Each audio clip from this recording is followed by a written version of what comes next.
Erupsi Gunung Merapi di Sumatera Barat meninggalkan duka mendalam bagi orang tua yang anaknya meninggal saat mendaki gunung. Salah satunya dirasakan Nazlil Huda, ayah dari Nazatra Adzin Mufalal.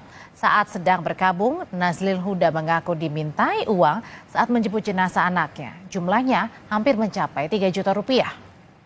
Kalau saya boleh cerita sini, boleh saya mengutarakan sedikit keluhan kami.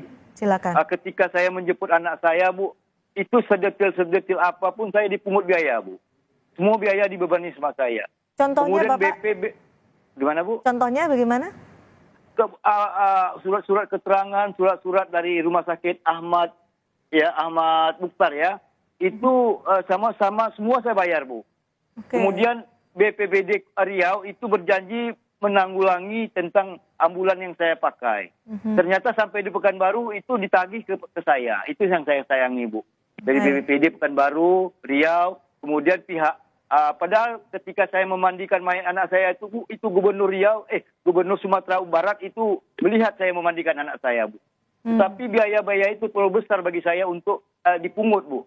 Itu saya dipungut mengeluarkan biaya 3 juta kurang 100.000, Bu. 2.900.000 rupiah ya, untuk mengurus jenazah.